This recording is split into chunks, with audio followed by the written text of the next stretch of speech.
Assalamualaikum warahmatullahi wabarakatuh. Perkenalkan, nama saya Alain Arif Rahman dengan NIM 2301020055. Saya dari Prodi Pendidikan Guru Sekolah Dasar kelas B. Di sini saya akan mempresentasikan hasil review jurnal saya dalam rangka memenuhi tugas perkembangan peserta didik.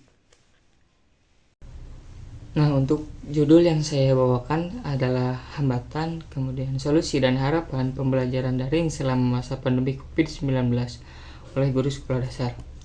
Latar belakang dalam artikel ini yaitu tantangan yang dihadapi oleh guru-guru sekolah dasar selama masa pandemi COVID-19 ketika beralih ke pembelajaran daring. Nah, peralihan ke pembelajaran daring yang mendadak akibat penutupan sekolah menimbulkan berbagai kendala bagi guru. Tidak hanya kendala bagi guru, orang tua pun mempunyai kendala masing-masing.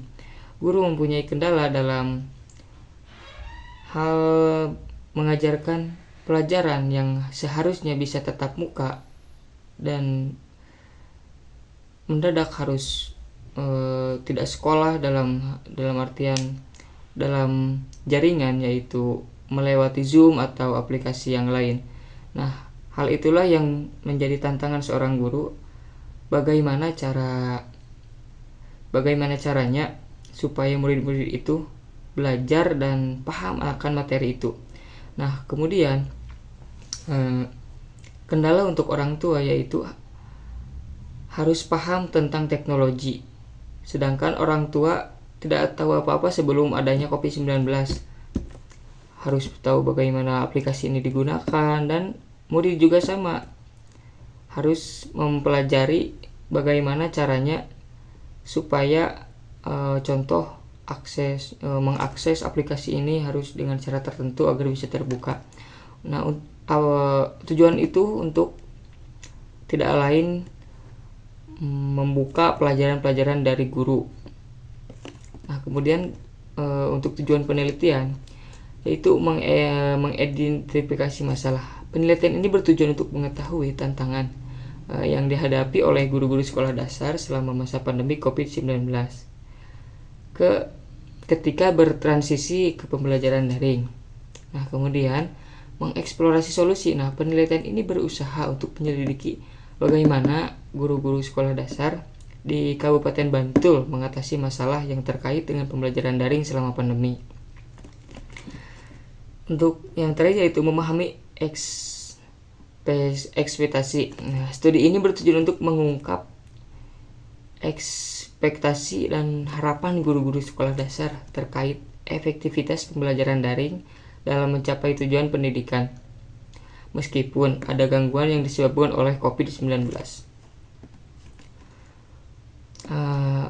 Metode penelitian yang digunakan dalam artikel ini yaitu penelitian ini merupakan penelitian deskriptif kualitatif dengan menggunakan metode survei yang dilakukan secara online. Pengumpulan data primer dilakukan dengan menyebarkan kuesioner secara online kepada 64 responden guru sekolah dasar yang mengalami dampak pandemi dari COVID-19.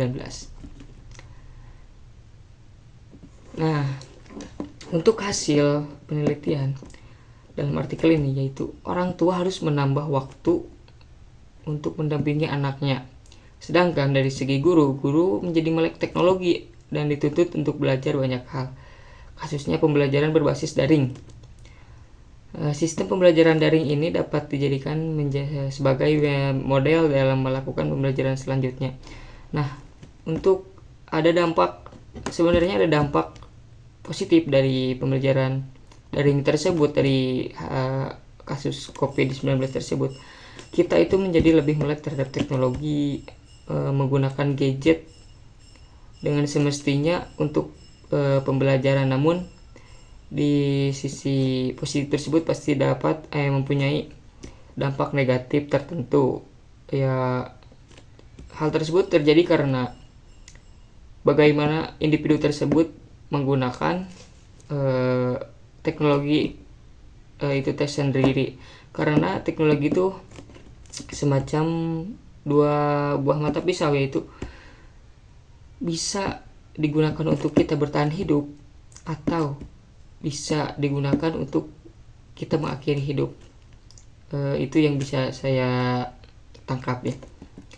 Nah, untuk selanjutnya itu kekurangan dan kelebihan dalam artikel ini. Kelebihan yang saya amati yaitu penulis mampu memaparkan dengan baik di setiap komponen dalam pembahasan. Kemudian jurnal menyediakan sumber kutipan dan referensi yang kaya yang dapat mengarahkan ke sumber informasi yang relevan. Nah, yang terakhir itu setiap data dan informasi yang dipaparkan secara sistematis dan informatif sehingga sangat membantu pembaca dalam memahami isi dan tujuan penulis jurnal. Kemudian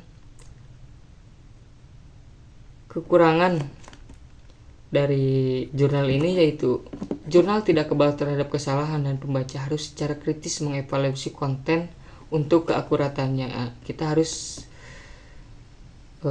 benar-benar memahami secara kritis gitu untuk jurnal-jurnal ini. Yang kedua yaitu pembahasannya terlalu berbelit-belit sehingga membuat pembaca sedikit jenuh. Nah, ini juga adalah suatu kekurangan yang ketika saya membaca artikel ini, dalam isi tersebut banyak kata yang diulang-ulang atau berbelit-belit. Misalnya kata-kata tersebut sudah dituliskan dalam paragraf tertentu. Nah, tidak lama kita membaca ke bawah tersebut, nanti ada lagi kata-kata tersebut. Begitu. Untuk kekurangan yang terakhir, kurang cocok untuk pembaca umum atau mereka yang mencari informasi pengantar suatu topik. Mungkin sekian yang bisa saya paparkan. Untuk kurang lebihnya mohon dimaafkan. Sekian yang bisa saya paparkan. Wassalamualaikum warahmatullahi wabarakatuh.